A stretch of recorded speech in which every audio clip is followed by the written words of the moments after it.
This podcast is brought to you by Import.top, the stories of top companies. Disclaimer: this AI-generated content is for informational purposes only and should not be considered as investment advice. If you like our podcasts, please subscribe on Apple Podcasts, Spotify, or your favorite podcast player. And don't forget to follow us on X at Import.top. Find thousands of stories of top companies on our website, Import.top. Import.top is brought to you by HeyFin.co. Fin is a personalized junior AI research assistant for equity portfolio managers. Check it out at heyfin.co. EagleRock Land, the toll booth of the Permian Basin. Drive west from Midland, Texas on State Highway 158, and you enter a landscape that, from 1,000 feet up, looks less like a desert than a circuit board. Pump jacks bob in metronomic rhythm. Service roads cut perfect rectangles through the scrub. Tanker trucks hauling brine queue at injection sites the way airliners queue at LaGuardia. Somewhere under the caliche dirt, a Pioneer or a Diamondback or an Exxon rig is punching another lateral 2 miles sideways through the Wolf Camp Shale. And somewhere above the rock, a flare burns natural gas that no one has yet bothered to pipe out. For 100 years, the entire story of the Permian Basin has been told from below the ground. Whose mineral rights? Whose hydrocarbon column? Whose lease? Whose unit? Whose royalty? The folklore of West Texas. The Wildcatters, the Gushers, the H.L. Hunts, and the George Mitchells was always a folklore of what lay beneath. The dirt itself was something you scraped a road across to get to the real prize. But the joke of the 2020s, and the thesis behind one of the most unusual energy IPOs in recent memory, is that the dirt itself was the prize all along. On May 13, 2026, EagleRock Land LLC priced its initial public offering on the New York Stock Exchange at $18.50 per Class A share, the top of its marketed range, raising gross proceeds north of $740 million. The ticker, almost 2 on the nose, was EROK. Within 2 trading sessions, the stock opened above $22, and a company that, 18 months earlier, had been a footnote in a Diamondback Energy press release was suddenly worth several billion dollars. EagleRock does not drill wells, it does not own rigs, it does not pump oil, and it does not pay royalties on hydrocarbons it produces, because it does not produce any. Instead, it owns the surface. 236,000 plus contiguous acres sitting on top of the most productive oil and gas real estate on the planet. And it charges everyone else for the right to operate up there. Every pad, every road, every pipeline right-of-way, every saltwater disposal well, every freshwater pond, every potential solar array or data center foundation slab. It is, in the most literal sense possible, a toll booth. This is the story of how 2 former Texas Tech offensive linemen turned a $40,000 credit card limit into a multi-billion-dollar deal-making machine, sold the underground rights to the world's biggest Permian pure play, kept the surface rights for themselves, and then did what every great private equity outcome eventually does: took it public. It is also a story about a quiet shift in the economics of American energy. As the Permian matures, the binding constraint is no longer geology. It is logistics. Water in, water out. Power, pads, pipelines. The geology has been de-risked by 1 million horizontal wells. What remains scarce is the right to stand on top of the rock, and the operational density to monetize that right at scale. EagleRock is what happens when somebody finally builds a public market vehicle around that observation. Over the next 2 hours of reading, the story will move from the Texas Tech weight room to the executive floor of Barclays to a 2026 prospectus tucked into the Edgar archive. It will pass through Apollo and NCAP and Diamondback, and it will end, somewhat improbably, with a discussion of AI data centers, flared methane, and earthquakes near Pecos. The through line is simple. In a maturing basin, the landlord wins. The most useful biographical detail about Cody Campbell and John Sellers is also the easiest to overlook. They played offensive line together at Texas Tech in the early 2000s. Offensive linemen are, almost by job description, The people on a football team who are paid to absorb impact, coordinate movement, and never get the credit. They learn early that the value they create is invisible to the box score. That instinct to do the unglamorous work that makes someone else's touchdown possible would, 20 years later, turn out to be a remarkably good description of the surface rights business. The two graduated, drifted into the post-football half-life of all minor college athletes, and eventually started buying mineral leases together in their late 20s. The often repeated origin myth involves a $40,000 credit card line and a leased pickup truck. The substance behind the myth is that, in the late 2000s and early 2010s, the Permian Basin was being re-rated by horizontal drilling and hydraulic fracturing, and large swaths of West Texas mineral acreage, particularly the awkward, fragmented pigeonhole parcels that majors did not bother to chase, were sitting in the hands of ranchers, heirs, and probate estates that had no idea what they were about to be worth. Campbell and Sellers built a business model around being the people willing to do that work, door to door, county courthouse to county courthouse, stitching 10-acre tracts into 1,000-acre packages and 1,000-acre packages into 50,000-acre packages, until the resulting block was big enough that an NCAP-backed E&P or a public independent had to sit down and write a check.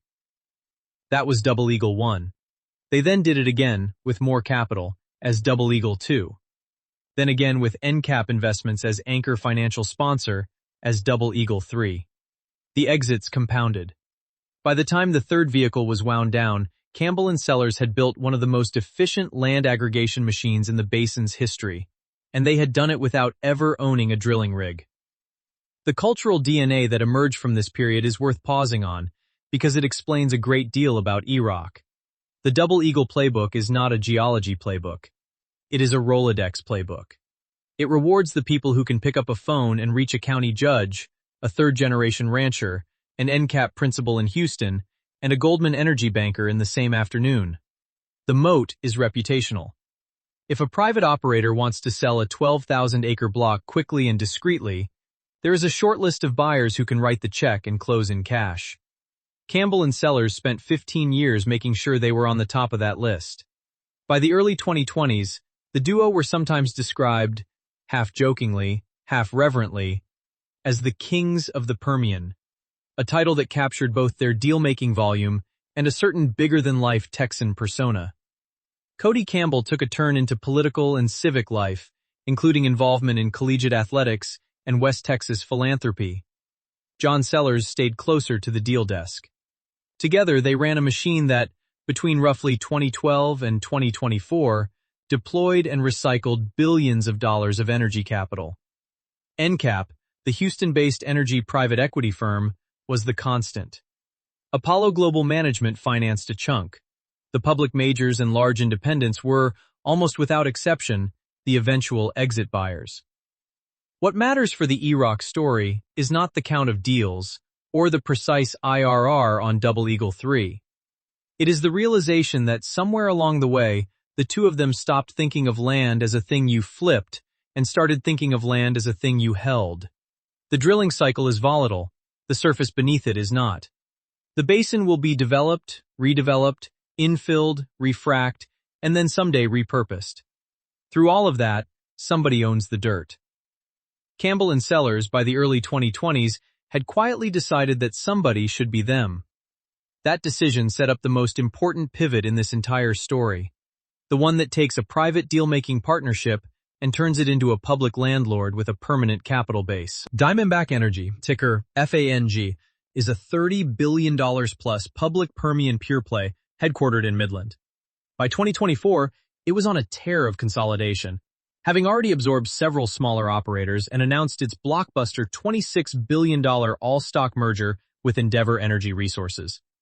Diamondback's strategy was straightforward and ruthlessly executed. Own as much of the best Midland Basin acreage as possible, drill it efficiently, and return cash to shareholders. On February 12, 2024, Diamondback announced that it would acquire Double Eagle 4, the latest Campbell Sellers vehicle, for a deal valued at roughly $4 billion in cash and stock. At face value, this was another tidy exit on top of an already extraordinary track record. The Double Eagle assets, tens of thousands of net acres in the Midland Basin, contiguous with Diamondback's core inventory, slotted neatly into the buyer's drilling schedule. Diamondback got more years of premium inventory at a price its analysts could justify against strip pricing. The strategically interesting move was not the sale, it was the carve-out. Buried in the transaction was a structural decision that, in hindsight, looks like the entire EagleRock thesis crystallizing in legalese. Campbell and Sellers sold the mineral and leasehold interests, the actual right to drill and produce oil and gas, but retained a separate book of surface acreage and water management infrastructure overlaying the same footprint and adjacent territory. Diamondback got the right to drill. The sellers got the right to charge for everything that has to happen on top of the dirt in order to drill. To appreciate why this was such a clever piece of financial engineering, you have to understand how the Permian had changed. In 2013, a typical horizontal well consumed modest amounts of water and a modest physical footprint. By 2024, a single multi-well pad could occupy 10 or 15 acres, host a dozen lateral well bores, consume tens of thousands of barrels of fresh water per stage, and produce 4 to 5 barrels of salt water for every barrel of oil over its lifetime. The infrastructure intensity of a Permian well, pads, roads, water lines, gas takeaway, power drops, sand handling, had multiplied several-fold. And the cost of all that infrastructure, plus the access rights it required, had migrated from being a rounding error in an E&P AFE to being a meaningful line in the well economics. Translation: the surface was no longer free. That recognition is what separates EagleRock from a generic land company. Campbell and Sellers did not just want to be paid once when the land changed hands. They wanted to be paid every time a barrel of oil moved across the land, every time a foot of pipe was laid under it, every time an electron crossed it on a transmission line. They wanted a recurring, contractual, inflation-linked stream of cash flows tied to the operational intensity of the basin.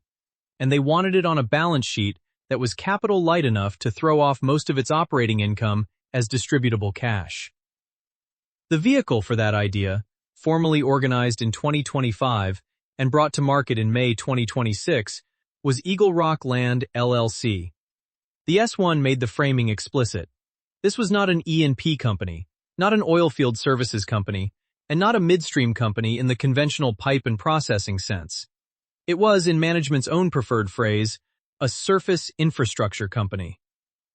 Diamondback's willingness to do the deal this way is, if anything, the more remarkable half of the story. Most acquirers would have insisted on taking surface and mineral together, because surface rights look like an obscure liability hiding inside the cap stack until you really stare at them.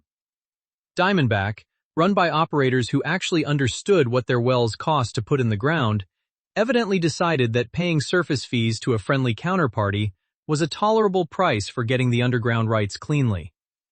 The hidden subtext is that Campbell and Sellers, by virtue of 15 years of relationship building, had become a counterparty Diamondback could live with as a long-term landlord. And that mattered more than any single line in the spreadsheet. From the moment that deal closed, the trajectory toward a public IPO was effectively set. The only remaining questions were when, at what size, and with whom in the CEO chair. There's an old joke in real estate that the three most important things are location, location, and location. EagleRock's pitch to public market investors is essentially that joke, told with a straight face and a map of the Delaware and Midland basins. The company controls 236,000-plus surface acres, concentrated in the western Delaware Basin and the southern Midland Basin, two of the highest-rate, lowest break-even shale fairways in North America. The acreage is not random. It tracks, almost parcel by parcel, the same Wolfcamp and Sprayberry sweet spots that the Double Eagle vehicle spent more than a decade aggregating from underneath. That overlap is not an accident. It is the entire moat. The revenue model breaks down into a handful of contractual streams, all of which share a single, elegant property. Somebody else pays the capital expenditure, and EagleRock collects the rent. Surface use agreements.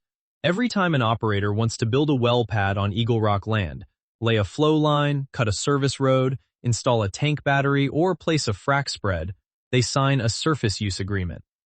The SUA specifies a one-time payment for the disturbance, an ongoing annual rental, and a damage schedule that compensates EagleRock for caliche, vegetation, livestock, and reclamation obligations.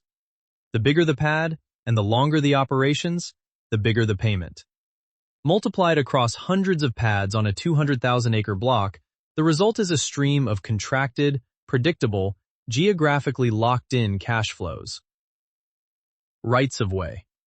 Pipelines, gathering systems, electric distribution lines, and fiber routes all need to cross the surface. Each crossing is a separately negotiated easement, sometimes paid as a per-rod or per-foot charge, sometimes as a lump sum plus annual rental. As the basin densifies, the number of these crossings has gone up by an order of magnitude relative to a decade ago. Every new piece of midstream infrastructure built on EagleRock land is, in effect, a perpetual rent contract paid by somebody whose balance sheet is much larger than EagleRock's own. Sand and caliche royalties. Drilling pads and roads need fill material. Frac jobs need proppant. Where EagleRock owns suitable in situ sand or caliche reserves, it can lease those out to mining operators on a tonnage basis. Water sales and disposal fees. This stream is large enough to deserve its own section, which it will get next. What makes the model unusual, and what management leans into in every slide of the IPO roadshow, is what is missing from the cost side. EagleRock does not drill. It does not own rigs, frac fleets, or completion crews. It does not buy or sell hydrocarbons. It does not take commodity price risk in the traditional sense. Its operating expense is dominated by a small headcount of land managers, water operations staff, and corporate overhead. The capital intensity that defines an E&P balance sheet, billions of dollars of producing property PP&E, depreciating against a relentless decline curve, is simply absent. The result is a financial profile that looks, on a per-share basis, less like an oil company and more like a triple-net REIT with optionality. Margins are high. Free cash conversion is high. Maintenance capex is low. The growth driver is not commodity price. It is operational activity by the company's tenants. As long as somebody is drilling, completing, producing, and piping in the basin, EagleRock gets paid. There is a subtle but important corollary. Because so much of the cost is fixed, the incremental margin on every new SUA or ROW is extraordinary. The 15th pipeline that crosses a given section adds nearly the same easement income as the first, but at almost zero incremental cost to the landlord. This is what management means when they describe the business as one with operational densification as the key tailwind. The more crowded the basin gets, the more rent flows up to the surface owner.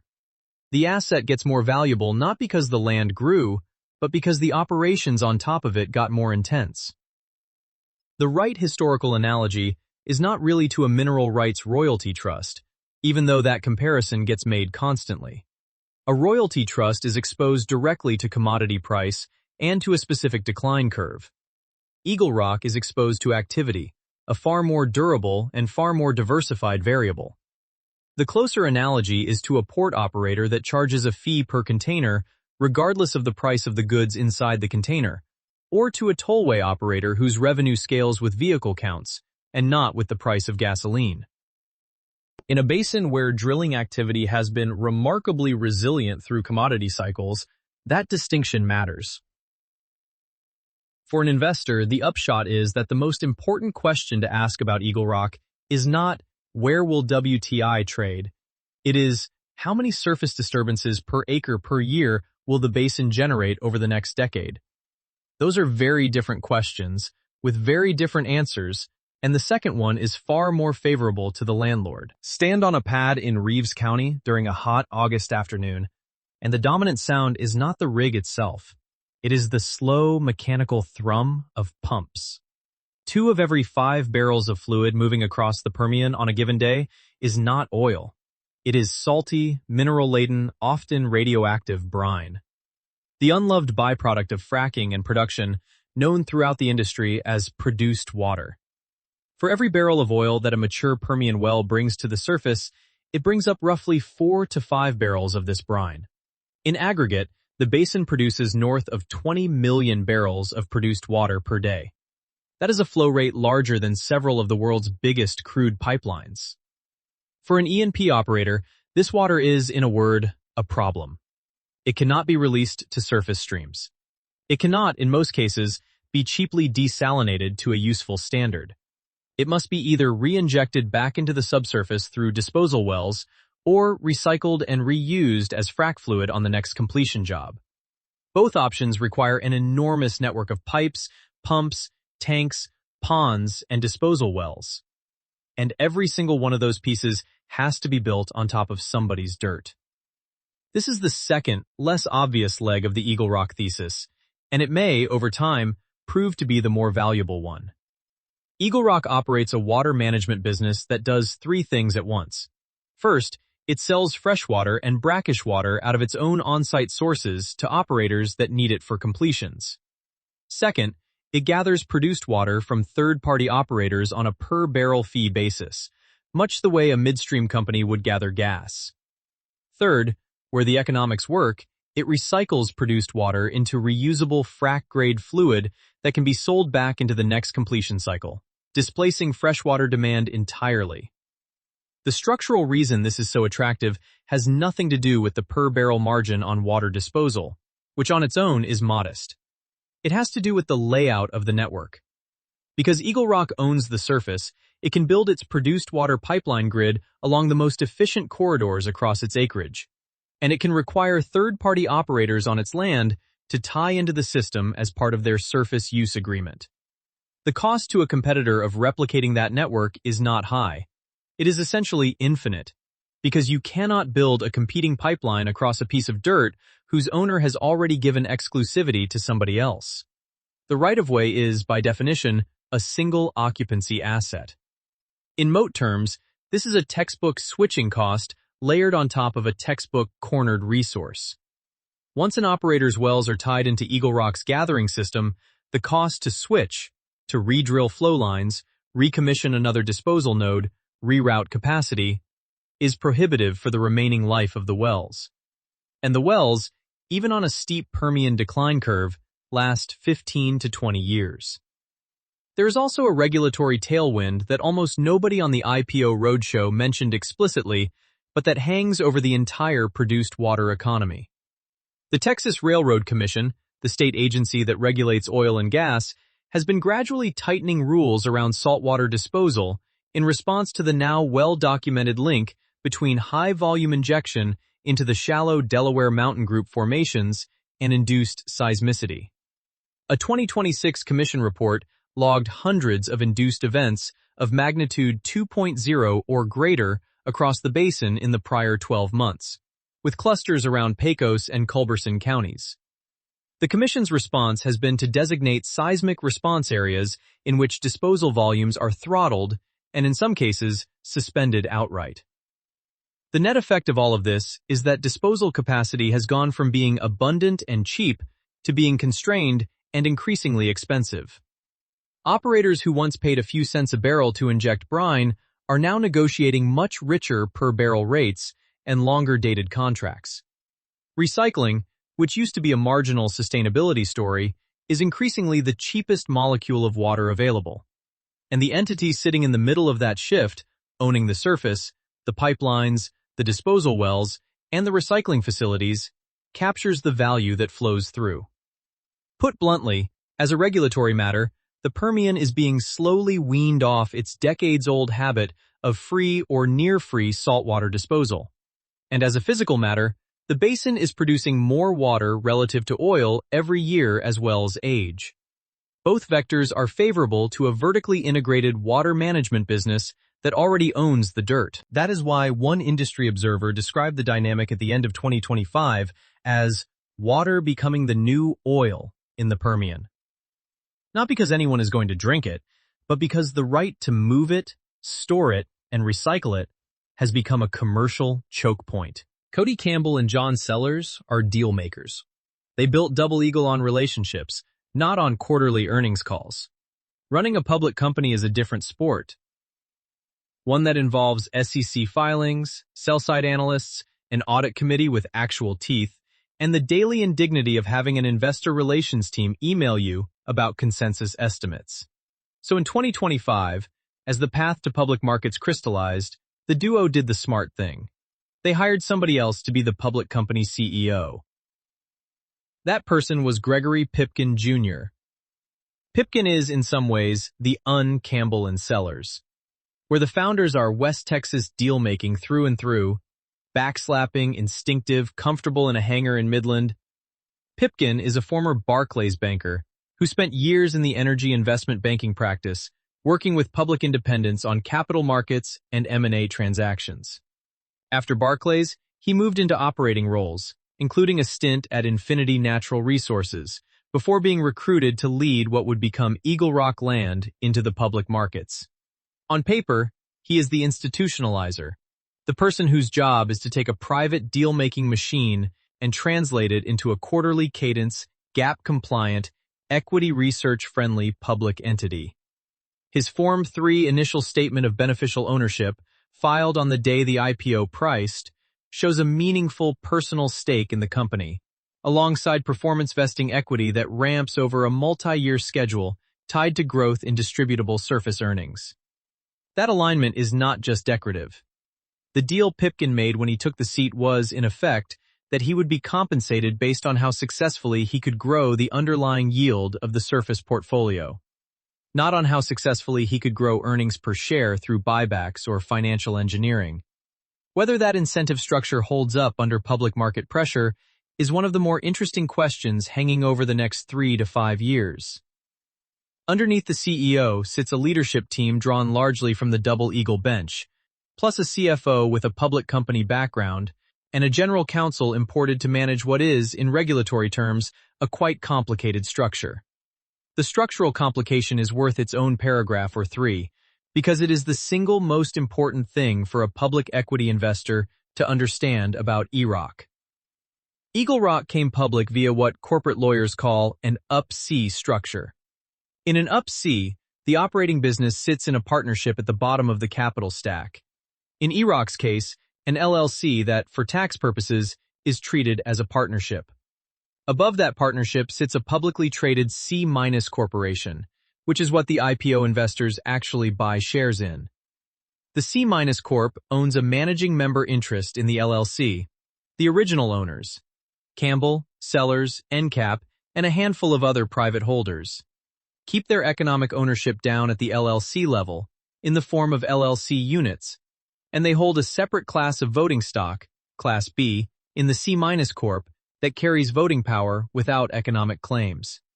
In EROK's specific case, after the IPO, those existing owners retained roughly 72.8% of the combined voting power of the public company through their Class B shares. Public Class A shareholders, despite providing the new capital, hold the minority of the votes. The economic split between Class A and the LLC unit holders looks more balanced, because LLC units are eventually exchangeable, 1-for-1, into Class A shares. But the timing and tax consequences of those exchanges sit firmly in the hands of the pre-IPO owners. There are several reasons sophisticated energy issuers like the Up-C. The biggest is tax. Existing owners get to defer the gain on their built-up basis until they actually exchange units, and a tax receivable agreement typically lets them capture a share of the step-up benefits the C- Corp realizes when exchanges happen. The next biggest is governance. Founders and anchor private equity sponsors keep effective control of the strategic direction of the business through their voting majority, even after capital has been raised from public markets. For a public market investor, the Up-C structure cuts 2 ways. On the bright side, it aligns the long-term interests of the founders and the financial sponsor with the underlying performance of the LLC, because most of their wealth still sits inside the operating business rather than in liquid Class A shares. On the dimmer side, it means public Class A shareholders are minority voters in a controlled company with limited ability to influence governance, board composition, or major M&A. Anyone who buys EROK is, in essence, buying a passive interest alongside Campbell, Sellers, and NCAP, on terms set by those same people. That is not necessarily a bad bargain. These are people whose multi-decade track record in the basin is among the best in the industry.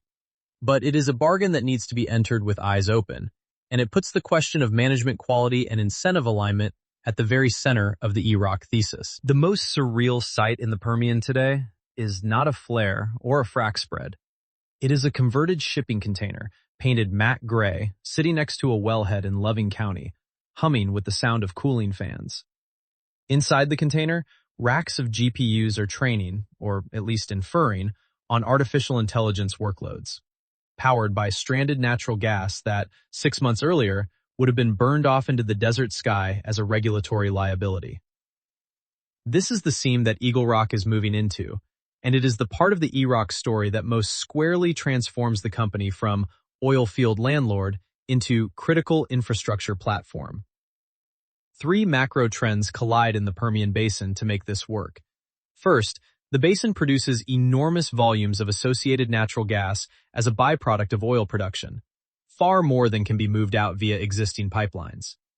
For years, the excess has been flared, vented, or trapped behind pipeline constraints, depressing local Waha hub gas prices and creating an ongoing emissions problem that operators would gladly solve if they could.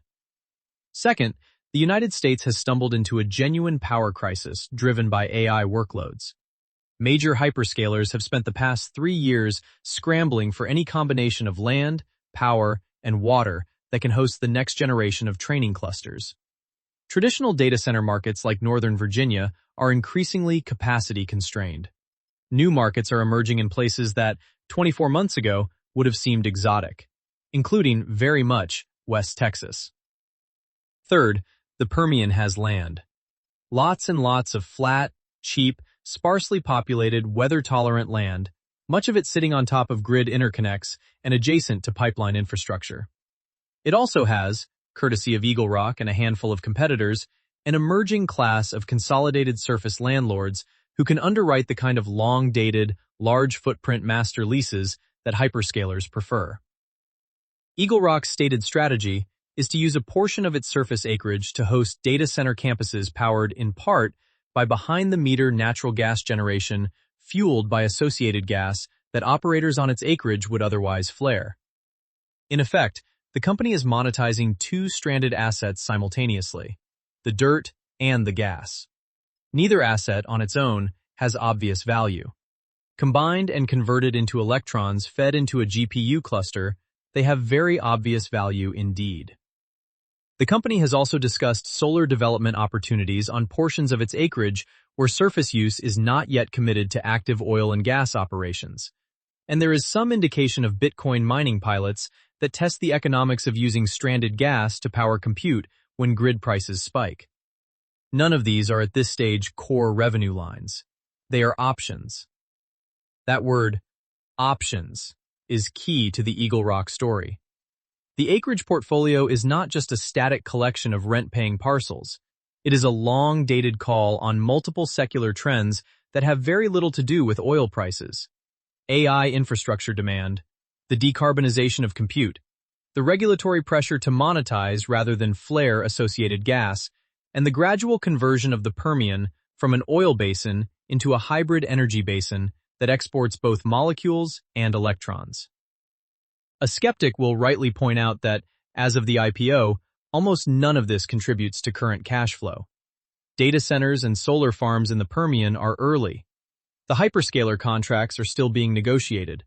The behind-the-meter power generation business model has obvious technical and commercial risks. Anybody buying EagleRock for its data center thesis today is paying for an option whose strike is years away. But that is also the point.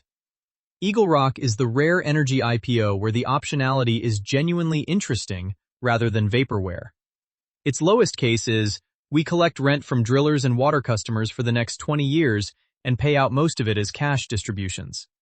Its higher cases involve becoming one of the principal landlords of one of the principal AI compute regions in North America. That is an unusually attractive return distribution for a company whose lowest case is already a perfectly respectable yield investment.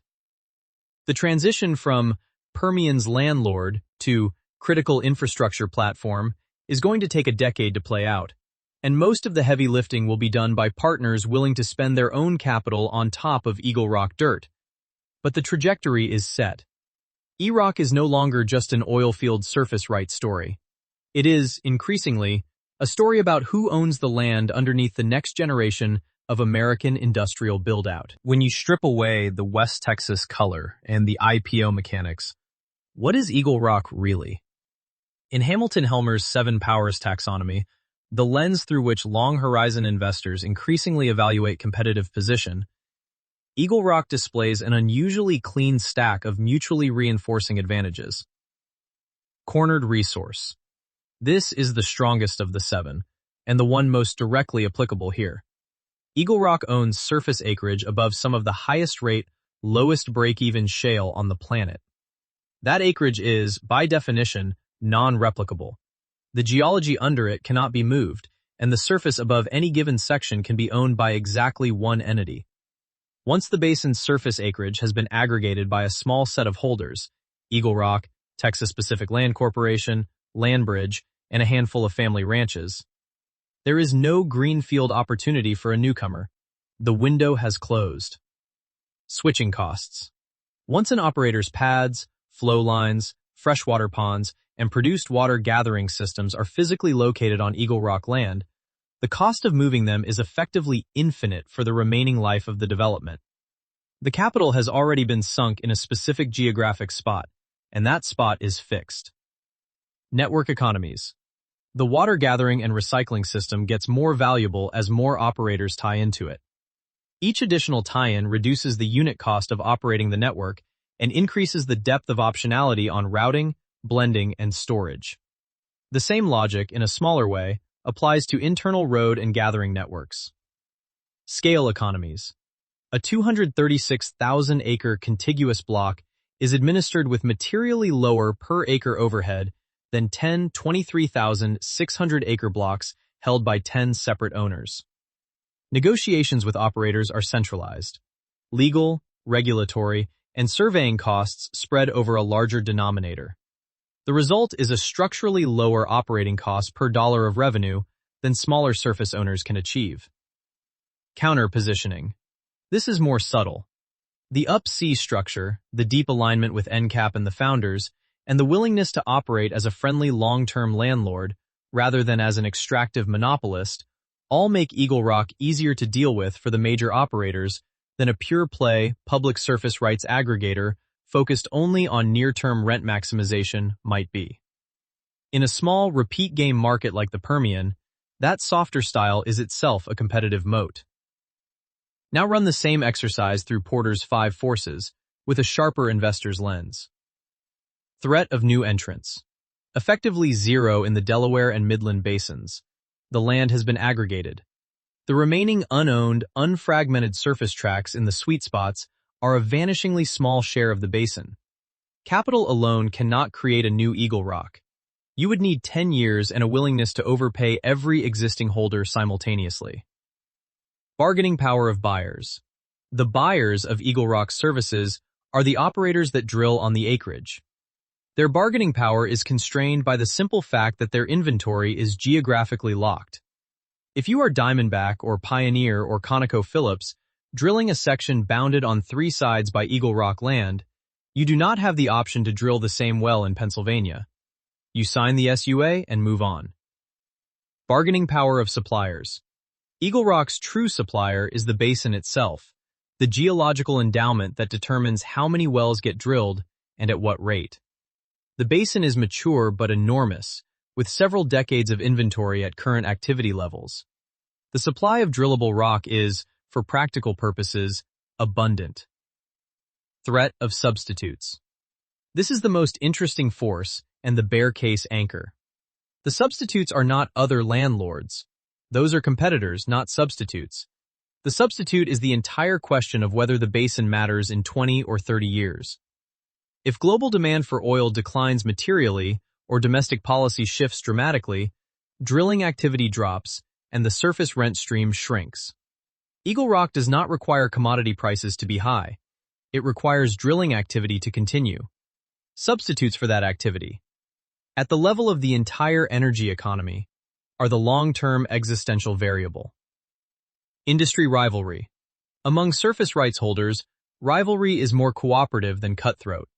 Texas Pacific Land Corp., Landbridge, and EagleRock largely own different parts of the basin and compete only at the margin for new acquisitions and incremental SUAs with operators that happen to cross multiple jurisdictions. The bigger competitive variable is each landlord's relationship quality with the operators on its block. Put all of that together, and the resulting picture is unusually rare in commodity-adjacent businesses. A portfolio of contractually durable cash flows sitting on top of a non-replicable asset with multiple compounding moats and meaningful long-dated optionality on top. The bull case essentially writes itself. The bear case, equally, is concentrated in a small handful of well-defined risks. Which is where the next section goes. Every IPO comes with a roadshow deck full of bull case narrative. The serious work is to translate that narrative into a clear-eyed list of what has to go right and what could go wrong. The bull case. The cleanest articulation of the bull case is that EagleRock is a permanent royalty on the operational intensity of the most strategically important hydrocarbon basin in the United States.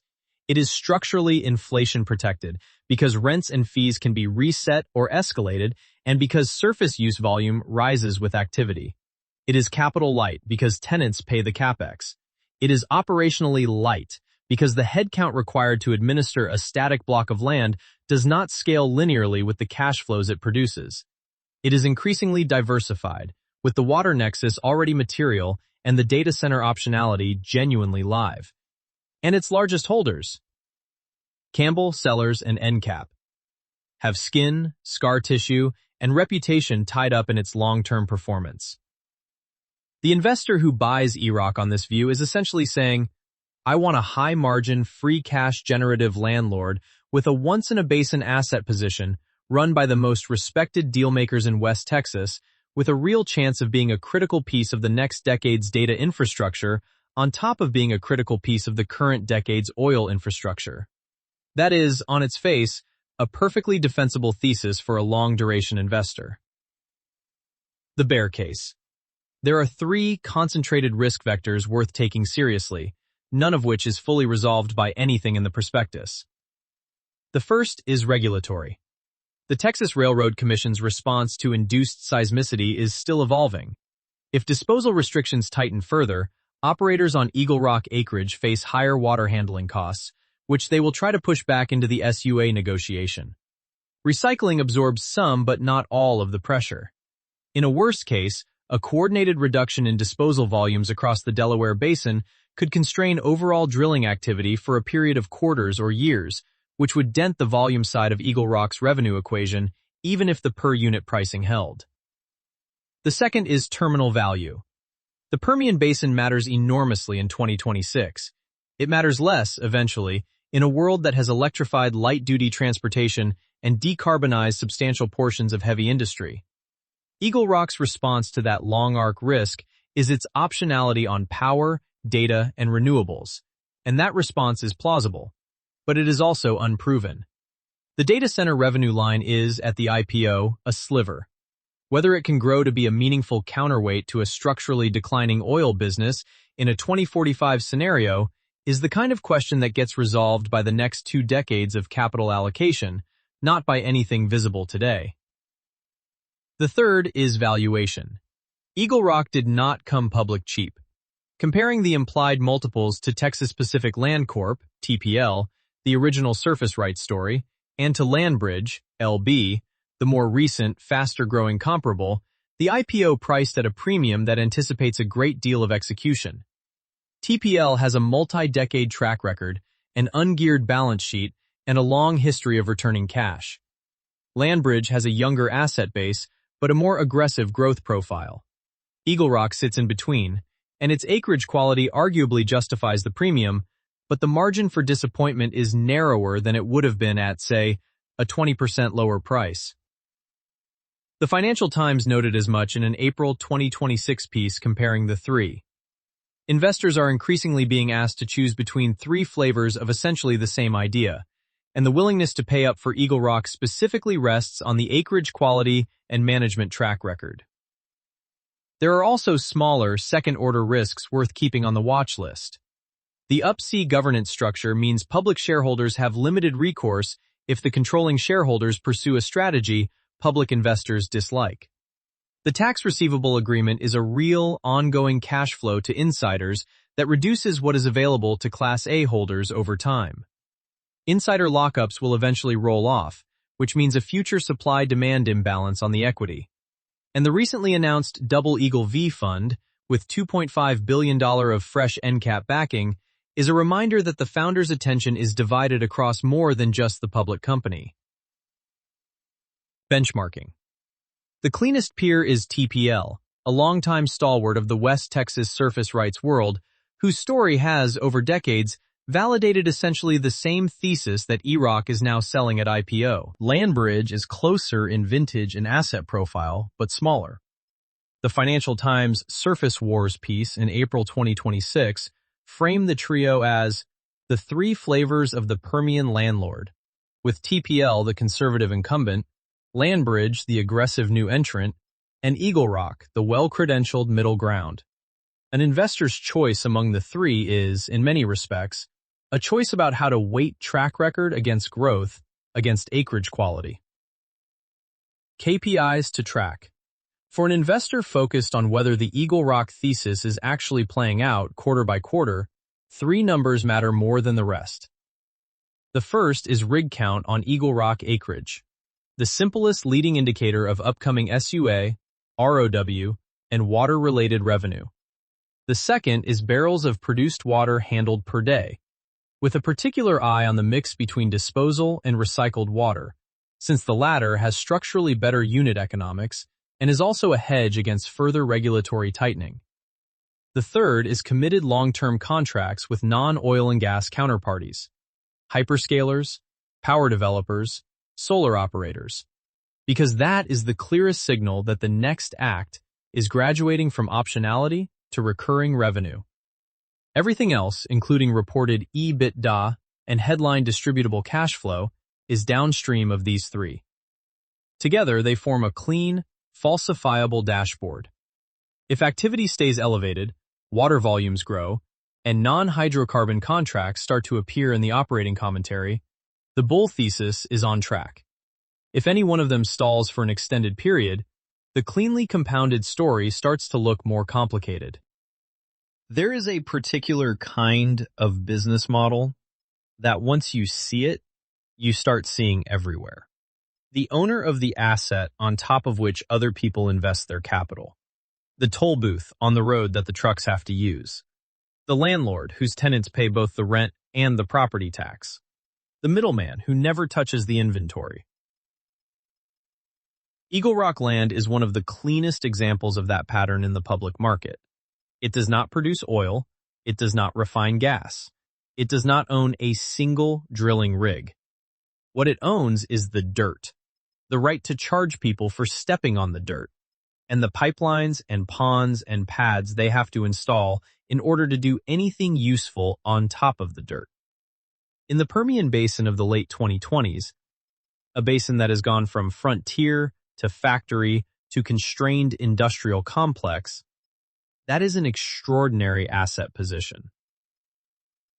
The thread that runs from a $40,000 credit card limit in the late 2000s to a $740 million plus IPO in 2026 is, at its core, a thread about recognizing where the binding constraint really lives. In the early days of the shale revolution, the constraint was geology, and the people who profited were the people who could find the rock.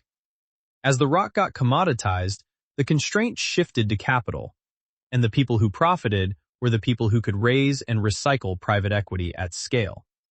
By the mid-2020s, the constraint had shifted again, to the surface, and the people best positioned to profit, almost in retrospect, were the people who had been quietly buying that surface all along. Campbell and Sellers did not invent the idea. Texas Pacific Land Corporation has owned dirt in West Texas since the 19th century. But Campbell and Sellers did invent a particular institutional playbook for it. Aggregate aggressively, structure thoughtfully, retain the right rights at the right moment, and bring a public company executive in to translate the result into something a buy-side analyst can model. EROK is the formalization of that playbook, packaged into common stock. Whether the stock is a buy at the current price is not the question this piece is going to answer. It is the kind of question that depends on time horizon, on commodity outlook, on regulatory trajectory, on what the data center optionality actually turns out to be worth, and on how much trust one is willing to extend to a controlling shareholder block that, by design, holds the steering wheel of the company. What is clearly true is that EagleRock represents a particular thesis about American energy that is worth understanding regardless of one's view on the stock. The thesis is this: the most valuable real estate in the Permian Basin is not the rock 2 miles down. It is the caliche under your boots. The Earth's surface, in the only place in North America where it really matters this decade, is what they are not making more of. Everything else, the oil, the gas, the water, the electrons, the GPUs, the carbon credits, flows through it. EagleRock is the company built around that observation. What happens next depends on whether Greg Pipkin and his team can run the public company playbook with the same discipline that Cody Campbell and John Sellers ran the private one. The early signal, a top-of-range IPO pricing, a deep institutional sponsor base, a fully aligned founding group with most of their wealth still tied to the operating LLC, is encouraging. The longer arc signals will arrive one rig count, one water barrel, and one hyperscaler contract at a time. And those are the data points that should drive the long-term view rather than the noise of any particular quarter.